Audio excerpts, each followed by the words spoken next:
Bonsoir à tous et merci de votre fidélité pour cette troisième partie de soirée spéciale. Une soirée spéciale consacrée, vous le savez, aux élections régionales et municipales après ce premier tour. Un scrutin marqué par de nombreuses surprises et un scrutin marqué, Jérémy, aussi par un fort taux d'abstention. Oui, 2 électeurs sur 3 ne se sont pas rendus aux urnes aujourd'hui, 66% d'abstention.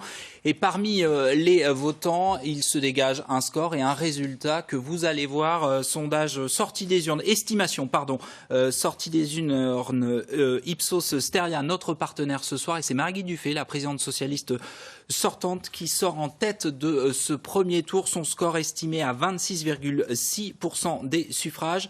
Suivent Julien Audoul du Rassemblement national, Gilles Platré, Les Républicains, Denis Thuriot, La République en marche. Ces 4 listes dépassent les 10% des suffrages, c'est-à-dire que ces 4 listes ont le droit, peuvent se maintenir et être candidats dimanche de la semaine prochaine pour le second tour. Suivent à l'issue de ce premier tour, la liste des écologistes menée par Stéphanie Monne, 9,7% des suffrages. Stéphanie Monne qui dépasse les 5% et qui peut donc négocier avec l'une des listes arrivées en tête, l'une des 4 listes qui dépassent les 10%. Elle peut négocier pour fusionner sa liste avec l'une de ces 4 listes. Et puis enfin, Bastien Faudeau est éliminé, 4,4%. Et Claire Rocher, également lutte ouvrière, 2,6%. Elsa. Voilà, et pour discuter et analyser ces résultats, nous ont rejoint sur ce plateau François Patria, sénateur La République En Marche. Bonsoir à vous. Face à vous, Dominique Bourgois, vous êtes candidat pour le Rassemblement national. Et à côté de vous, Alain Joyandet. Bonsoir à tous les deux.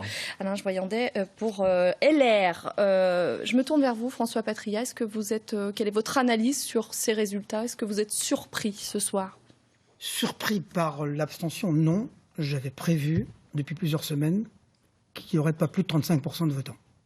Parce que d'abord, je n'étais pas favorable, depuis longtemps, à ce que les élections aient lieu maintenant. Non pas pour des raisons politiques, mais pour des raisons électorales. Voter aujourd'hui, alors que les gens sortent à peine du Covid, pensent plutôt aux vacances, qu'on est déjà dans la campagne présidentielle future, avec des gens pour qui parler du département et de la région, à ce moment-là, n'est pas la préoccupation première. C'est évident. Les partis politiques ont souhaité, on fait le forcing pour que les élections aient lieu maintenant. On en paye le prix, l'abstention. Maintenant, si vous me donnez mon sentiment ce soir, bien entendu, je considère que pour nous c'est un échec, pour nous c'est difficile. C'est vrai ce soir. Il faut reconnaître, vous savez, quand on fait de la politique, il faut savourer ses victoires et assumer ses échecs. Comment vous l'expliquez cet échec? D'abord, alors l'échec, dans l'élection, il faut comprendre que ce que je pensais aussi, c'est que compte tenu du contexte que je viens d'évoquer, la prime et la notoriété étaient données aux sortants. Marguerite Dufay a fait un discours ce soir. Elle avait un bilan, elle a fait campagne sur son bilan, elle a fait campagne avec les crédits de l'État, du plan de relance, du contrat de plan, etc. pendant des semaines. Vous avez reçu beaucoup de ministres et le Premier ministre en personne qui est venu faire campagne pour votre candidat. Et des ministres qui sont venus signer avec Madame Dufay le contrat de plan, le plan de relance pour plusieurs dizaines de millions. Qu'est-ce que vous payez? Attendez, je finis. Donc la notoriété donnée à qui? Au Rassemblement national, à l'extrême droite, et aux sortants. Au milieu, quand on a des candidats qui ne sont pas sortants, qui sont moins connus, qui n'ont pas pu faire campagne, dont les tracts n'ont pas été distribués. 30% des tracts n'ont pas été distribués. Des gens de ma commune n'ont pas reçu les documents, ne savent pas qui Denis Thuriot aujourd'hui. Quand on n'a pas les moyens de faire campagne, c'est plus difficile. Alors c'est pas une excuse. C'est pas une excuse. C'était difficile, c'était plus difficile. Le résultat de ce soir, bien évidemment, que j'aurais souhaité qu'on fasse 15 ou plus. Je le souhaitais. Les sondages se sont trompés. Ce soir, on fait un peu plus de 12%. Par rapport aux autres partis majoritaires en France, c'est pas si mal que ça. Enfin, effectivement, ce soir, il faut assumer cela. Ce que je pense d'ailleurs, c'est que cette élection n'aura aucune incidence sur l'élection de l'année prochaine. Merci. Je vous propose tout de suite qu'on retrouve en duplex avec nous, et pendant que Marguerite Dufay est en train de s'installer, on va retrouver le candidat LR, la tête de liste LR, Gilles Platré, en duplex depuis Dijon avec nous. Bonsoir Gilles Platré. Alors ce soir, vous êtes troisième. J'imagine que vous êtes déçu? Eh bien, même pas. Désolé de vous décevoir, je ne suis pas déçu. Je ne suis pas déçu tout simplement parce que je ne regarde pas que le pourcentage, je regarde le nombre de voix. Nous sommes aujourd'hui dans un contexte où l'abstention est souveraine. C'est d'ailleurs la seule victoire que chacun puisse revendiquer ce soir, celle de l'abstention. Et donc, si vous avez entre les deux tours un sursaut du corps électoral, vous changez complètement le résultat au deuxième. Et c'est exactement ce sur quoi nous allons travailler cette semaine, dès demain matin, avec 2 réunions publiques, l'une mardi à Besançon, l'autre jeudi à Dijon. Et je vous garantis que cette victoire, on va aller la chercher, même avec les dents. Gilles Piatret, vous ne pouvez pas gagner seul. Alors vous avez toujours dit, moi pour le deuxième tour, je ferai alliance avec personne. Vous maintenez cette position ? Mais bien entendu, quand on a fait une alliance aussi large que celle qu'on a réalisée entre les 2 tours, avant le premier tour, pardon, on ne va pas chercher à en faire une différente au deuxième tour. Ça, on est très clair. Je vais laisser les gens qui sont sur votre plateau négocier cette nuit les petits arrangements entre amis pour savoir comment ils vont se présenter devant les électeurs à partir de demain. Pour nous, nous avons fait un rassemblement large de la droite républicaine et des écologistes indépendants, et c'est la base sur laquelle nous nous présentons au deuxième tour, bien évidemment. Vous savez, quand vous avez 7 électeurs sur 10 qui n'ont pas voté, il suffit qu'un électeur sur 10 de plus se déplace entre les 2 tours pour changer complètement les perspectives électorales et le résultat du deuxième tour. C'est là-dessus que nous travaillons. Gilles Piatret, Julien Audoul, le candidat à la tête de liste du Rassemblement national qui vous devance d'un peu plus de 2 points ce soir, a fait appel à vos électeurs sur notre plateau il y a quelques minutes. Que lui répondez-vous ? Rien. Vous savez bien que je ne discute pas avec cet individu. Voilà, il parle très bien pour lui-même et ceux qui en parlent le mieux, ce sont ses amis qui ont appelé à le faire battre. D'ailleurs, ça a plutôt marché parce que par rapport au sondage que vous nous présentiez, il est très en deçà. Donc, il n'y a pas de discours à avoir avec cet individu. Nous parlons aux électeurs, certainement pas à M. Audoul. Merci Gilles Piatret d'être intervenu en direct dans cette soirée électorale. Merci à vous. Voilà, on va continuer cette émission avec une image, peut-être l'image de la soirée, Jérémy, on va la découvrir. Cette image, elle a été tournée en la préfecture de Dijon tout à l'heure. On y voit Marie-Guite Dufay et Stéphanie Maude en pleine conversation dans une petite salle de la préfecture de Dijon. Voilà, la porte va se fermer. Marie-Guite Dufay, je me tourne vers vous. Qu'est-ce qui se passe? Les négociations ont déjà commencé? Pas du tout. Attention aux interprétations. Alors dites-nous. Stéphanie Maude est passée pour des raisons techniques au milieu de cette pièce. C'était le hasard. Ah, complètement. Nous nous sommes salués et nous savons que nous allons nous retrouver. Ça, c'est pas un scoop. C'est pas un scoop. Nous savons que nous allons nous retrouver après cette émission. Marie-Guite Dufay, on va reparler des négociations et du second tour, de la perspective dans laquelle vous vous projetez. Mais d'abord, votre sentiment sur le premier tour. Est-ce que c'est un score inespéré pour vous? Non, mais tout d'abord, c'est l'abstention. On ne peut pas commencer à commenter ces élections sans parler de l'abstention. Je la redoutais, je la sentais, je la voyais venir, comme tous les candidats. Là, elle est terrible, elle est catastrophique pour la démocratie. Et elle est tellement importante, cette abstention, qu'effectivement, les pronostics doivent être très, très prudents pour la suite, et que la vigilance doit être entière et le combat doit absolument continuer. Moi, je ne ferai pas de pronostic précis compte tenu du poids de cette abstention. Peut-être quand même votre sentiment, parce que vous vous attendiez certainement pas à être aussi haut ce soir. Mon sentiment, forcément, je ne vais pas vous dire que je ne suis pas satisfaite d'être en tête de toutes les listes, bien entendu. Bien entendu, mais rien n'est gagné. Je m'inscris en faux contre ce que j'ai entendu sur vos antennes, les tripatouillages, les magouilles, je ne sais quoi entre les 2 tours. J'ai toujours dit... Parlez de Julien Audoul. Pas que. Oui, Julien Audoul et Jean-Marie Sermier. J'ai toujours dit que je conduisais une liste de gauche. Une liste de gauche qui n'a pas su rassembler au premier tour. J'ai rassemblé le PS, le PRG, le Parti communiste, un certain nombre de membres de la société civile. Je n'ai pas réussi à rassembler au-delà la gauche. Je vais continuer.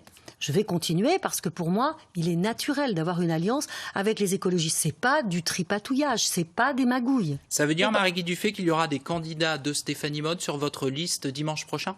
Ah, ça veut dire qu'il faut qu'on trouve un accord en bonne et due forme. Cette nuit, j'espère que nous l'aurons. Vous l'avez préparé, vous discutez depuis plusieurs jours. Encore hier, vous discutiez. Oui, sur le fond. Puis après, il y a la forme. Voilà. Est-ce que vous êtes prête ce soir à intégrer sur votre liste des marcheurs? Je pense que j'ai la réponse, mais je vous la pose quand même. Non, mais moi, la question ne se pose pas. La question se pose de rassembler la gauche. Parce que quand vous regardez la gauche et que vous faites les additions, la gauche, elle fait rempart au Rassemblement national. Donc la question ne se pose pas vis-à-vis des marcheurs. Alors, comme vous êtes à côté, votre voisin, François Patria, je crois que vous connaissez très bien. Attention. Vous avez une partie du décor qui vous tombe dessus. Vous avez tous les deux œuvré vous étiez président de Bourgogne, de Franche-Comté, vous avez œuvré pour la fusion. Vous entendiez bien? Oui, et puis on continuera à bien s'entendre. C'est pas le sujet, hein. Le sujet, là, je crois qu'il faut être clair par rapport aux électeurs. Les électeurs, ils sont déboussolés. Vous voyez bien, cette abstention, elle nous renvoie quand même une image absolument déplorable dans la tête des gens de la politique, hein. Donc, aujourd'hui, il faut être clair. Je conduis une liste de gauche, parce que, effectivement, je suis de gauche, avec une gauche qui n'est pas complètement rassemblée, que je cherche à rassembler jusqu'au bout. Les marcheurs, c'est autre chose. Alain Joyandet. Oui, merci de me donner la parole. Bonsoir. D'abord, je voudrais saluer mes collègues. Mais j'écoutais Madame Dufay, là, je la féliciter pour son score de premier tour. Mais j'écoutais François Patria avant, puis je vous vois tous les deux là. Et je me dis quand même, quand vous dites que les électeurs doivent être déboussolés, il y a de quoi en vous regardant tous les deux. Parce que je vous rappelle quand même que lors de la dernière élection, vous étiez présidente de la région Franche-Comté, François Patria de la région Bourgogne. Vous avez été ensemble, bras dessous, voir le Premier ministre pour expliquer qu'il fallait absolument fusionner cette région. La fusion est quand même un échec, qu'on le veuille ou non. C'est un échec budgétaire, c'est un échec psychologique pour un certain nombre de francs-comtois. A priori, ça n'a pas porté préjudice à Marie-Guy Dufay dans les jours d'aujourd'hui. Je reconnais que ça n'a pas prêté préjudice à Marie-Guy Dufay. Je pense que la présidente a bien fait quand même de mettre quelques réserves, parce qu'il y a 70% des gens qui sont restés chez eux. Mais je dis, comment voulez-vous que les gens ne soient pas déboussolés, puisque vous étiez des alliés, et vous êtes en train d'expliquer aujourd'hui que vous n'avez pas besoin de l'AREM, vous n'avez d'ailleurs surtout pas besoin de l'AREM, puisque pour avoir les écologistes au deuxième tour, il ne faut pas que vous ayez l'AREM. Il faut parler un peu franc pour que les électeurs comprennent. Parce que je pense que. Mais Alain Joyandet, vous avez besoin de l'AREM dans certaines régions. Et vous le. Sans les écolos, c'est pas la gauche. Non, mais attendez, je vous ai pas interrompu, Madame Dufay. Je veux dire que pour nous, les choses sont claires. On a présenté une liste au premier tour. Et on présentera la même liste au deuxième tour. Mais vous avez fait alliance avec l'AREM en PACA et vous faites alliance avec Debout la France ici en Bourgogne-Franche-Comté. Donc les électeurs peuvent aussi être surpris et déboussolés. Je suis en Bourgogne-Franche-Comté et je vois ce qui s'est passé en Bourgogne-Franche-Comté depuis 6 ans. C'est juste pour rappel, c'est simplement ce qu'on dit. Les électeurs sont déboussolés. Vous savez ce qui se passe en PACA, je trouve pas que c'est terrible non plus. Donc je regarde les choses globalement et je pense que politiquement, avec ce qui s'est passé depuis 4 ou 5 ans, on peut comprendre que les électeurs soient déboussolés. Et je rejoins François Patria sur un point, parce que je pense que cette élection s'est déroulée à un moment qui n'est pas bon. J'avais aussi œuvré, et je l'avais dit publiquement, j'avais souhaité que cette élection soit organisée plutôt à l'automne, en septembre-octobre. Je pense qu'on aurait eu beaucoup plus de participation. Je pense que les résultats auraient été sans doute différents aussi en termes de participation. Tout le monde partage ce soir Alain Joyandet, mais on peut aussi imaginer que beaucoup dans l'opposition auraient crié haro sur la démocratie si les élections avaient été à nouveau reportées. Non, mais moi, si vous voulez, je parle pas à la place des autres. Je vous rappelle la position que j'ai prise médiatiquement au Sénat, d'ailleurs. Ce qui n'est pas forcément le cas de tout le monde chez vous. Bien entendu, mais on est là pour représenter aussi nos personnes. On n'est pas non plus des gens affiliés à toutes les idées. Je pense qu'on peut quand même expliquer aussi les choses pour cette abstention. Et je regrette vraiment cette abstention. Et je conclus en disant que, comme l'a dit Gilles Platré, du coup, il faut pas faire trop de prévisions précises pour dimanche prochain, parce qu'il suffirait qu'un tout petit peu de gens viennent en plus voter dimanche prochain pour que les résultats soient sensiblement changés. Et je le souhaite. Et je lance un appel. D'ailleurs, sans doute que ceux qui nous écoutent à cette heure-ci sont sans doute des gens qui sont venus voter, qui s'intéressent à la politique. Ceux à qui on voudrait passer un message, c'est sans doute ceux qui ne nous écoutent pas, qui sont chez eux, qui ne sont pas du tout intéressés par cette élection et à qui on voudrait dire « venez parce que c'est quand même la démocratie ». Et on rappelle qu'il y a eu 10 points de plus de participation entre les deux tours en 2015. Olivier Bourgois, voilà. Dominique Bourgois, pardon, excusez-moi. Olivier, c'était votre colistier du 71 tout à l'heure. Oui. Le Rassemblement national est particulièrement touché par cette très forte abstention. Comment vous l'expliquez ? J'ai des difficultés à expliquer précisément ce que vous dites, parce que selon les périodes et selon les échéances électorales et les résultats, tantôt l'abstention profiterait au Rassemblement national et tantôt elle jouerait contre lui. Donc je pense que tout ça c'est très subjectif. La réalité, c'est que les 7 électeurs qui ne se sont pas prononcés, qui ne se sont pas déplacés pour aller voter, sont probablement à répartir sur l'ensemble des candidats. Dans quelle proportion ? C'est vous qui reculez le plus par rapport à 2015. Oui, probablement. Après, voilà, il y a des résultats qui sont ceux que vous connaissez, qui sont tombés ce soir. Maintenant, je pense que pour nous, notre objectif de deuxième tour, ça va être effectivement de rassembler. On est d'accord sur le fait que... Rassembler comment ? Pardon ? Rassembler comment ? Rassembler en travaillant au terrain. Pardon ? Et avec qui ? Eh bien, rassembler avec tous ceux qui confirmeront nos valeurs, entre guillemets, parce que, là encore une fois, il y a beaucoup d'excès, des excès de langage, d'extrême droite, etc., des choses complètement honnies qui, dans le fond, ne correspondent pas à la réalité. La campagne très à droite de Gilles Platry, qui s'est assumé de droite, elle vous a fait mal ? Il vous a piqué des électeurs en se positionnant comme il l'a fait ?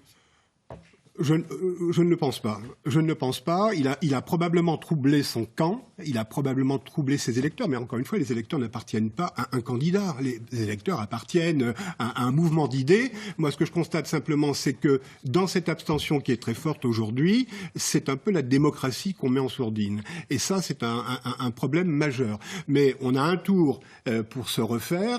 Et pour ce qui nous concerne, permettre à nos électeurs de dire par rapport à une présidence sortante, stop ou encore. François Patriat, moins de 12% pour Denis Thuriot. Il y a un problème d'implantation. 12,80. Donc, il y a un problème d'implantation avec La République En Marche au niveau local. Pourquoi ? Alors, je pourrais faire un peu de cocorico. Nous étions 0. Nous faisons 12. Attendez, nous étions 0. Il y a 3 ans, nous n'existions pas.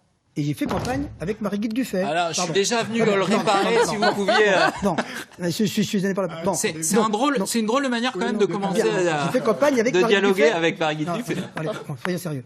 Je suis fait campagne avec Marie-Guide Dufay, dont je salue la victoire et même la progression par rapport à ce qu'elle fait la dernière fois. La victoire, c'est un lapsus ou vous considérez qu'elle a déjà gagné ? Elle bénéficie. Je pense qu'elle est en bonne voie pour gagner, oui.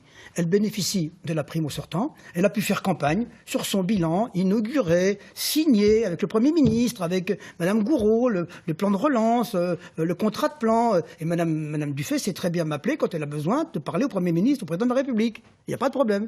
Elle le sait. Bon. Est-ce que c'est pas la force d'une présidente de collectivité, ça ? Bien entendu, j'entends bien. Mais quand j'entends dire aujourd'hui, je veux rassembler à gauche, que la gauche, moi je suis aujourd'hui... Pour le dépassement politique, je l'ai prouvé, et je pense que je l'ai même prouvé l'année dernière au sénatorial dans les gagnants, je l'ai prouvé l'année dernière, je suis pour le dépassement politique. Donc, ça va poser la question. Donc ce soir, je dis à Mme Dufay, que je connais et avec qui j'ai beaucoup travaillé, est-ce que ce soir, vous êtes en capacité de discuter avec nous pour élargir votre majorité et faire en sorte d'assurer votre victoire ? Est-ce que vous pouvez discuter avec nous ? Voilà, je vous le dis. Alors si... Eh ben, on va laisser répondre Marie-Guide Dufay. Voilà. Ce sera une nouvelle version du programme commun de la gauche, probablement. Marie-Guide Dufay. Non, parce que nous parlons aussi. Je ne change pas de discours par rapport à ce que j'ai dit. Je rassemble les forces de gauche. Et donc, La République En Marche ne fait pas partie des forces de gauche. Donc, vous ne discutez pas avec nous ? Non. Non, donc vous ne discutez pas. Non. Donc, c'est une fin de nous recevoir. Nous vous tendons la main. Nous voulons vous aider à gagner mieux, à élargir votre majorité, avoir demain des gens d'expérience avec vous. Et donc, c'est un refus de votre part. C'est quand même très compliqué, ces jeux d'équilibre politique, parce que il y a quand même un certain nombre... Vous préférez donner 8 sièges au Parti communiste ? Il y a un certain nombre... Ah oui, et j'en suis fier. J'en suis fier. Très bien. Donc, aujourd'hui, il faut être clair avec les électeurs. Je l'ai été depuis les débuts. Je veux rassembler ceux qui se retrouvent dans les valeurs de la gauche. Merci à tous les deux. On va poursuivre la discussion, mais tout de suite, on va parler des départementales. Il y a aussi les départementales ce soir, évidemment. Et on va partir rejoindre Catherine Emziri et Gabriel Talon. C'est à vous. Merci Elsa. En effet, c'est à nous pour les départementales. Juste un petit point déjà. En Franche-Comté, pour les départementales, 3 présidents sont déjà réélus dès le premier tour. Il s'agit d'Yves Cratinger en Haute-Saône, de Florian Bouquet dans le territoire de Belfort, de Clément Pernaut dans le Jura. Et concernant Christine Bouquin du Doubs, elle est en ballottage très favorable puisqu'elle a recueilli plus de 70% des suffrages, mais le fameux quota du quart des inscrits n'était pas atteint. Je vais vous parler également, puisque je suis dans le Doubs, du pays de Montbéliard, où on attendait les résultats de 4 primaires à gauche qui avaient lieu dans ces départements. Donc regardons tout d'abord Betoncourt. Betoncourt, que je n'ai pas pu vous donner tout à l'heure parce que le résultat est tombé un petit peu plus tard. Eh bien, c'est le Rassemblement national qui arrive en tête dans le canton de Betoncourt. Magali Duvernois, qui faisait équipe en 2015 avec Philippe Claudel, est arrivé en 2e position. Philippe Claudel, lui, en 3e position, est éliminé pour le second tour. Donc on voit là que dans cette primaire à gauche, c'est la gauche de la gauche, donc à savoir le PS et des divers gauches, qui l'ont emporté devant des divers gauches beaucoup plus modérés. Ce qui fait que dans le pays de Montbéliard, où nous avions la gauche divisée à Audincourt, Bavent, Betoncourt et Valentinier, eh bien, le RN se qualifie à tous les coups pour le second tour. À Audincourt, il sera opposé au PS et aux divers gauches. À Bavent, il sera opposé aux Républicains qui arrivent en tête dans ce département. Voilà. Et puis à Betoncourt, le RN sera opposé au PS divers gauche, et à Valentinier, la République en marche, donc, sera opposé au Rassemblement national. La République en marche, c'est notamment le député LREM Frédéric Barbier. J'ajoute également que concernant le Rassemblement national, il est qualifié également pour le second tour dimanche prochain à Baume-les-Dames avec Jacques Richard Detty, et également à Mèche, le canton de la présidente Christine Bouquin, pour dimanche prochain, donc face à un binôme LR. Maintenant, je vous donne la parole, Gabriel, des résultats, des réactions en direct. Que nous proposez-vous pour les départementales en Bourgogne? Eh bien, on va aller faire un petit tour dans la Nièvre, mais juste avant, puisque vous parliez de président réélu, eh bien, on va aller en Côte d'Or pour donner les résultats du canton de Semur en Ossois, où vous le voyez, le président UDI François Sauvadet réélu dès le premier tour. On reviendra en Côte d'Or tout à l'heure, mais on va maintenant aller dans la Nièvre pour regarder ce résultat, celui du canton de Corbigny. C'est là que se présentait le chef de file des socialistes Fabien Bazin, et vous le voyez, il est en ballottage face à un candidat de la Nièvre Ensemble. On va le retrouver tout de suite en direct de Nevers. Fabien Bazin, bonsoir. Est-ce qu'on peut dire que, eh bien, ce soir, les socialistes ont bien résisté dans la Nièvre ? Oui, on a bien résisté. D'ailleurs, c'est pas simplement les socialistes, mais Vivre la Nièvre, qui est un mouvement citoyen qui rassemble des personnes de gauche, bien entendu. On a plusieurs candidats aujourd'hui qui sont en ballottage très favorable. On a vu, il y a eu la perte de la mairie de Nevers. On a vu Château-Chinon également tomber l'année dernière. Ce soir, c'est le début d'un coup d'arrêt, on va dire, de cette érosion du pouvoir socialiste dans la Nièvre.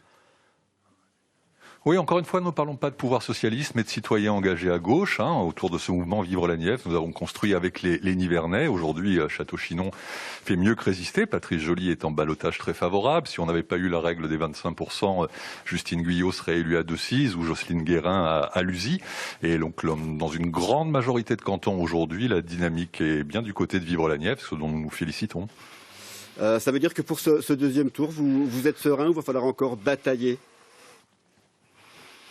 Il faudra batailler d'abord contre l'abstention, qui est quand même le fléau de cette élection. Et puis, il faut toujours se bagarrer dans une élection. C'est jamais acquis d'avance. Aujourd'hui, on lance un appel aux Nivernais pour qu'ils retournent vers les urnes au deuxième tour pour nous accorder cette majorité et construire une belle équipe renouvelée et rassemblée. Merci beaucoup. On va maintenant partir prendre, à moins que Catherine vous a dit non. Oui, on va maintenant prendre donc la direction. On va repartir à Auxerre où doit nous attendre Jean-Christophe Letiers. Bonsoir. Bonsoir.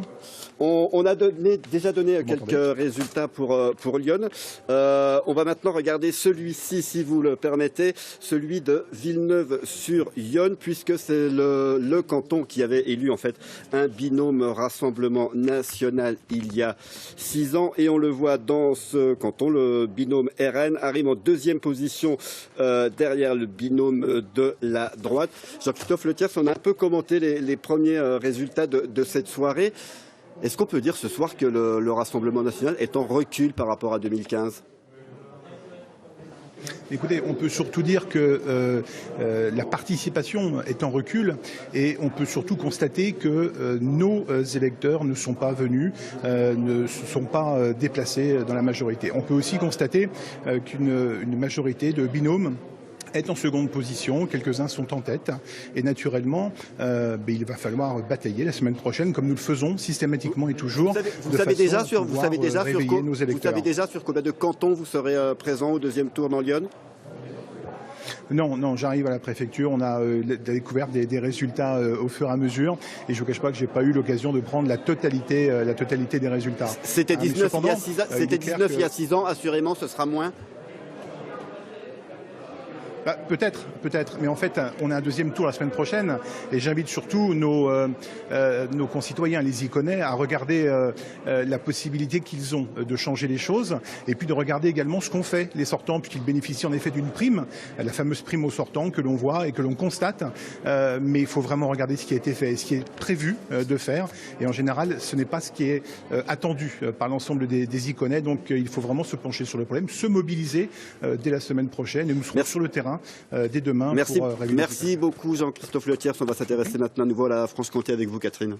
Oui, avec tout d'abord quelques résultats importants. Tout d'abord, dans le territoire de Belfort, à Bavilliers, 2 binômes s'opposaient et le binôme sortant, composé donc notamment du maire de Bavilliers, Éric Coberlet, qui a changé de partenaire depuis la dernière fois, avec Delphine Maqui, est en deuxième position. Alors, on ne peut pas parler de ballotage favorable ou défavorable, puisque Madame Belluche et Monsieur Formet sont devant à 50,70%, mais ça veut dire 42 voix simplement de différence entre ces 2 binômes. Donc là, les choses sont extrêmement tendues dans le canton de Bavilliers. Maintenant, en Haute-Saône, 2 résultats importants, à savoir à Grès. Il y avait un duel entre Claudie Chauvelot-Duban, qui est non seulement première vice-présidente au département de Haute-Saône, mais également conseiller régional sortant, qui se retrouvait opposé à Christophe Laurenceau, divers droite. Elle est donc PS, lui divers droite,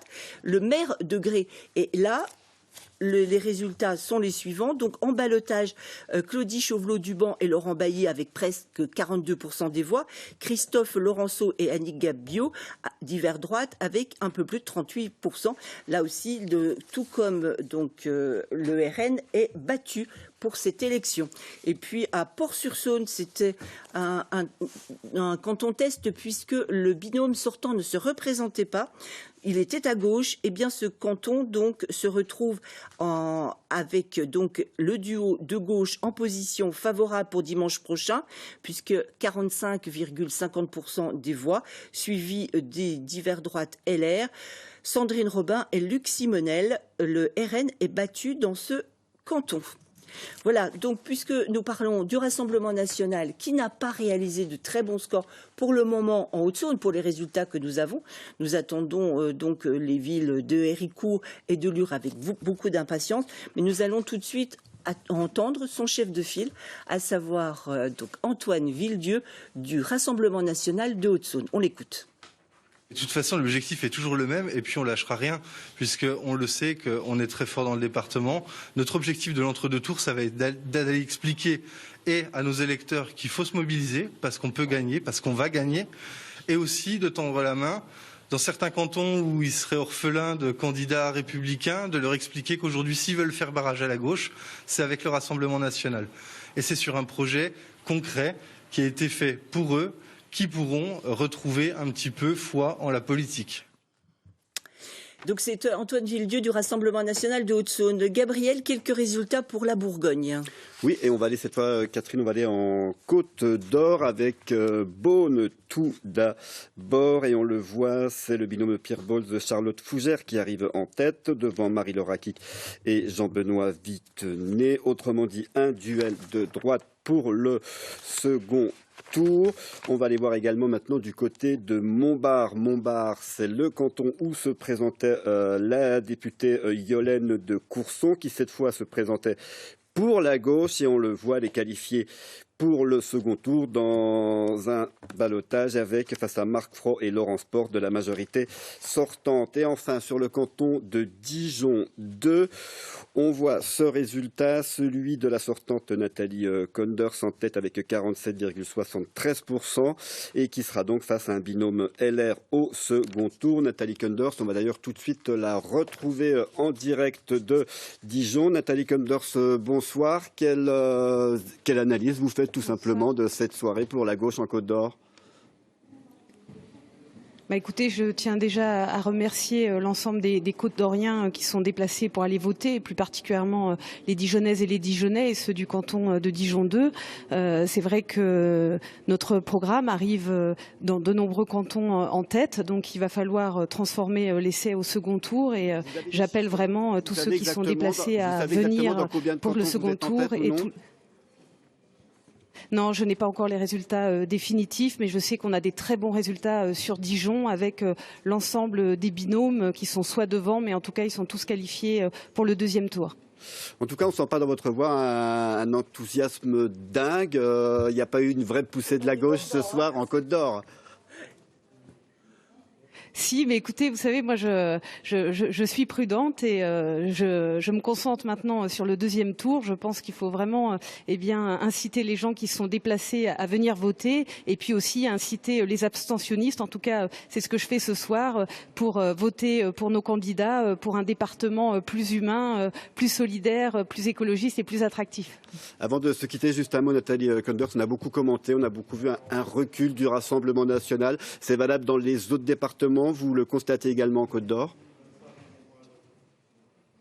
Bah oui, effectivement, les sondages finalement n'ont pas été, je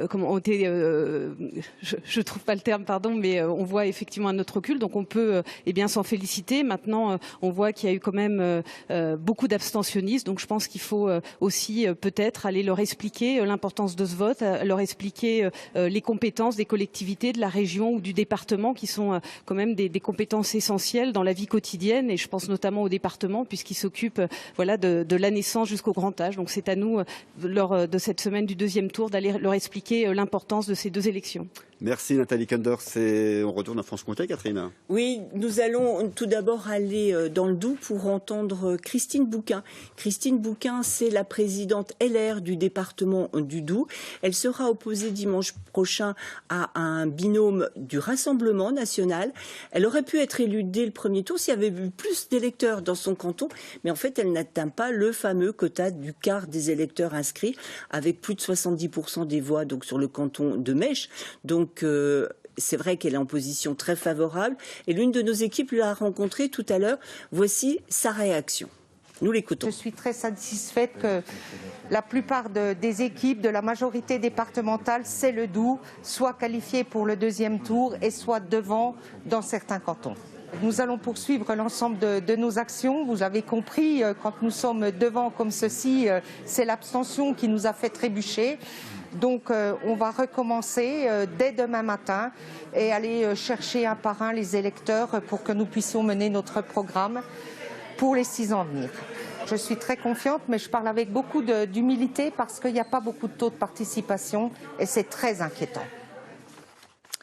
Donc c'était Christine Bouquin, la présidente LR du département du Doubs. Maintenant, on retourne en Bourgogne pour quelques résultats, Gabriel. Oui, quelques résultats, Catherine. Et tout d'abord, ceux de Mâcon. Tout d'abord, sur le canton de Mâcon. On le voit, donc c'est le maire de la ville, Jean-Patrick Courtois, et Christine Robin qui arrivent en tête avec 47,30%. Ils seront au deuxième tour face à un binôme de gauche de l'alliance GRS Europe Écologie Les Verts. Et puis à peu près même cas de figure sur le canton de Mâcon 2.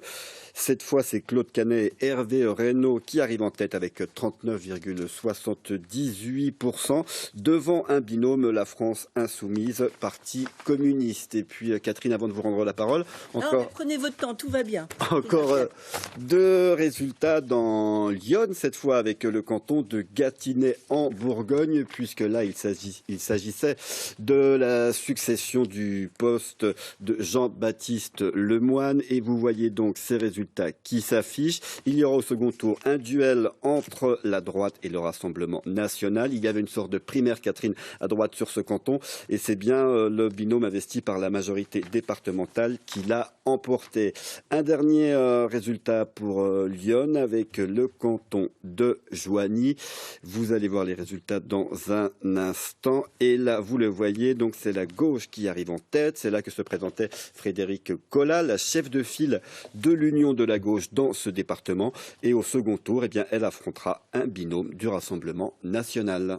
Merci Gabriel. Donc quelques résultats rapidement, me dit-on dans l'oreillette. Je vous raconte tout. Donc rapidement, au Val d'Aon dans le Doubs, donc le canton du Val d'Aon dans le Doubs, il y avait une primaire à droite.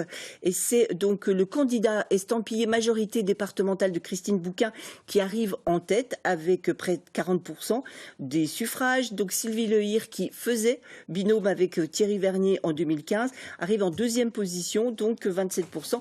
Elle se retrouve donc en ballottage, ces deux binômes, donc droite ou divers droite.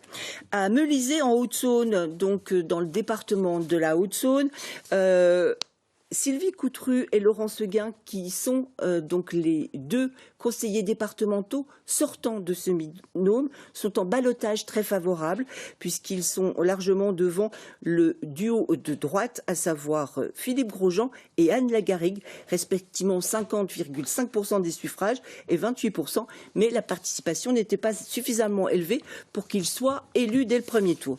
Et puis, autre canton de Haute-Saône, à Dampierre-sur-Salon, Dimitri Dousseau et Martine Gautron sont en ballottage très favorable avec plus de 54%. C'était déjà un canton qui était à droite et il est bien parti pour dimanche prochain le rester.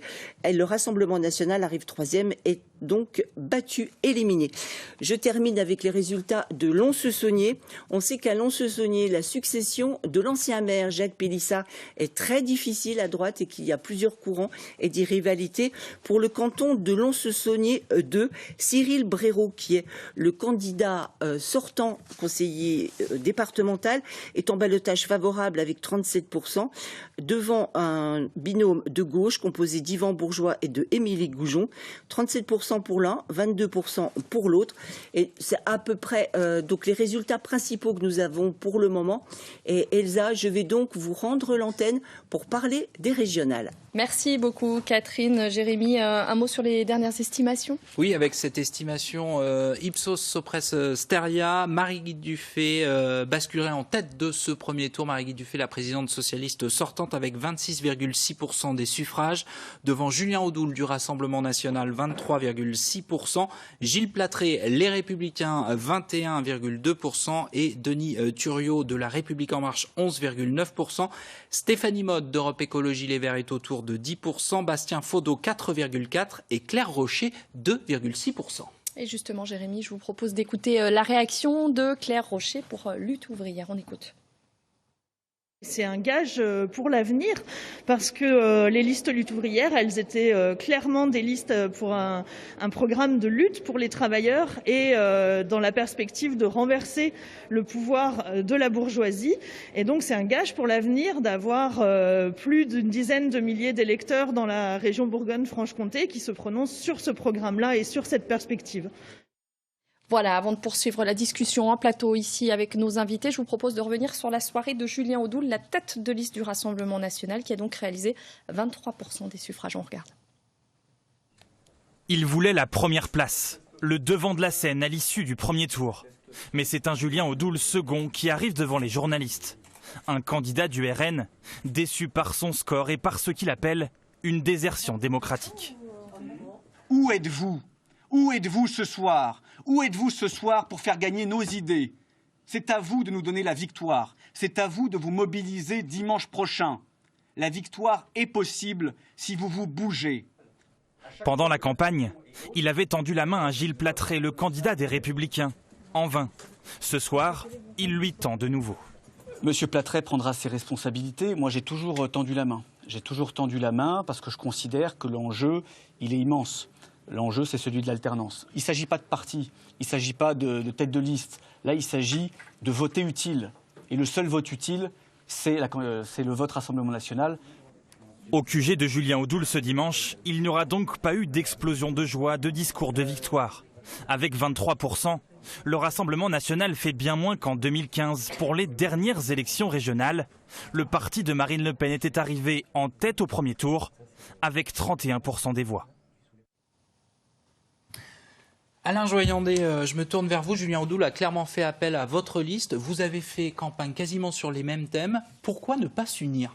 Je crois que Gilles Platré vous a donné la réponse tout à l'heure en direct. J'aimerais avoir la vôtre. Donc, pourquoi la mienne serait-elle différente de la sienne ? Donc, je pense qu'on a fait la campagne qui était la nôtre. Nous avons dit depuis le début que nous avions un projet de large rassemblement. Il y a d'ailleurs eu assez de polémiques, puisque, vous vous en souvenez, le rassemblement avec M. Dupont-Aignan avait suscité quelques commentaires assez acerbes. Donc on a un rassemblement qui est déjà très très large, qui va jusqu'aux écologistes de M. Wechter. Nous avons notre projet, nous avons notre liste, et on va pas entre les deux tours changer quoi que ce soit. Je peux juste me permettre, comme j'ai pas parlé beaucoup depuis que je suis là, de lancer un appel aux abstentionnistes en leur disant que la véritable alternance, elle est toujours possible à partir du moment. Moi, j'ai aussi beaucoup demandé l'alternance. Madame Dufay est là depuis très longtemps avec le Parti socialiste. Et donc, je vous laisse, je termine simplement. Tout le monde en appelle aux abstentionnistes. Pour dire que l'alternance, au-delà de l'appel aux abstentionnistes, je pense que l'alternance serait quelque chose de sain pour la Bourgogne-Franche-Comté. Stéphanie Motte, vous nous avez rejoint. Vous êtes donc la tête de liste d'Europe Écologie Les Verts et du pôle écologiste. Vous êtes autour de 10% ce soir. Alors 9,7 dans notre estimation, un peu plus de 10% sur 96% des bulletins dépouillés. C'est en train de bouger. Est-ce que c'est un score qui vous satisfait ? C'est un score qui, en tout cas, met l'écologie politique, le projet écologiste, qui l'inscrit dans la région Bourgogne-Franche-Comté. Donc, à ce titre-là, effectivement, je suis satisfaite. Si on passe la barre symbolique des 10%. Ça veut dire que vous allez peser dans les négociations, du coup, avec les partis socialistes ? C'est-à-dire que là, nous avons, avec les très bons résultats de Marie-Guy Dufay, que je salue pour ses très bons résultats, nous avons là la possibilité d'avoir une région ancrée à gauche et avec les écologistes. Donc, effectivement, moi, c'est mon souhait, c'est qu'on puisse vraiment garder cette région à gauche, mais avec des écologistes qui n'avaient pas pu être le cas en 2015. Il y a des pierres d'achoppement entre vous deux ? Il y a des discussions qui sont en cours, qu'on va continuer. Il y a un projet, en tout cas, qui est sur le volet social. Il y a beaucoup de points d'accord. Il y en a quelques-uns de désaccords, mais je suis persuadée qu'on va pouvoir s'entendre vraiment pour pouvoir vraiment porter cette région Bourgogne-Franche-Comté vers un projet encore plus ancré dans l'écologie politique et dans un projet social et autour, effectivement, des valeurs qui sont communes. Moi, je suis écologiste et tout écologiste a des valeurs de gauche. Voilà, je pense que c'est... Des valeurs communes. Des valeurs communes. Vous écoutiez attentivement Marie-Guy Dufay, vous êtes d'accord, vous souscrivez à ce que vient de dire Stéphanie Motte ? Oui, il y a beaucoup de choses qui nous rassemblent. Il y a des choses qui ne nous rassemblent pas. Mais ça, c'est comme dans toutes les familles. Hein. On n'est pas unis sur tout. Hein. Mais vous ferez des compromis ? Nous trouverons, j'espère que nous trouverons un compromis. On n'est pas obligé d'être d'accord sur tout. Et l'accord, ce sera effectivement un accord très précis avec des points de désaccord qui ne feront pas partie, effectivement, de notre... Pourquoi ne pas dire maintenant ? Parce que c'est quand même terrible. Pourquoi ne pas dire aux électeurs que vous êtes déjà d'accord avant le premier tour pour fusionner vos listes ? Vos listes, elles sont faites pour être fusionnées. Donc vous dites que les électeurs sont perdus. Mais dites un peu la vérité. Dites quand même... Vous l'interpellez, on va laisser Marie-Guy Dufay répondre. Mais la vérité, vous savez très bien. Vous savez très bien que moi j'ai... Hop, s'il vous plaît, stop, Alain Joyandet. Alain Joyandet, vous posez une question. Alain Joyandet, s'il vous plaît. Non, vous posez une question à Marie-Guy Dufay, on va lui laisser répondre. Quelle est la question ? Franchement. Que tout est déjà prévu. Que la fusion des listes est déjà prévue. Absolument pas. Alors on prend les paris ce soir ? Absolument pas. Rien n'est... ce soir. Ah, mais prenez tous les paris que vous voulez. Nous n'avons pas réussi à... La vérité. Ben oui, la vérité. La vérité, c'est que vous êtes d'accord depuis 2 mois. Je suis pour la vérité, monsieur Joyandet. M. Patria est d'accord avec moi, d'ailleurs. Alors, je ne comprends pas ce que vous voulez dire. Vous l'avez d'ailleurs La vérité, c'est qu'il y a beaucoup plus de choses qui nous rassemblent que de choses qui nous divisent entre les écologistes et le reste de la gauche. François Patria. Stop, s'il vous plaît, on écoute François Patria. Il reste quelques secondes. J'ai compris que Mme Dufay souhaitait négocier et discuter avec les écologistes. On l'avait vu lors du débat qu'il y avait déjà une entente entre les gens de gauche. Ça se voyait. Et votre candidat lui a fait des appels du pied aussi. J'ai entendu que Mme Dufay a dit qu'elle refusait de discuter avec nous, alors que nous souhaitons qu'elle élargisse sa majorité, discuter avec elle, travailler ensemble. Elle le François refuse. Patria, est-ce que ça veut dire que vous présenterez une liste dimanche prochain ? On va en décider cette nuit. Nous attendions la réponse de Mme Dufay. Nous l'avons. Je déciderai avec mes amis ce soir. C'est Paris ou c'est Denis Turriot ? Non, ce soir, c'est Denis Turriot, Didier Paris, tous les têtes de liste qui vont le faire ensemble. Dites-moi une chose quand même. La dernière fois, en 2015, le front était à 30 en Bourgogne. Il est aujourd'hui à 23. Je constate une chose. c'est qu'Emmanuel Macron a fait du Front National, de l'extrême droite, son ennemi, et que ce soir, il a réussi à les faire baisser. Allez, on va revoir justement, avant de se quitter, les résultats de ce soir. Sondage, Ipsos Osteria, sortie des urnes. Marie-Guy Dufay basculerait donc en tête ce soir avec 26,6% des suffrages devant Julien Audoul du Rassemblement National, un peu plus de 23. Suivent Gilles Platré et Denis Turriot. Merci et on se retrouve demain dans nos éditions pour faire le point. On vous dira tout et la semaine prochaine. Merci à tous et merci à vous d'être venus en plateau. Merci.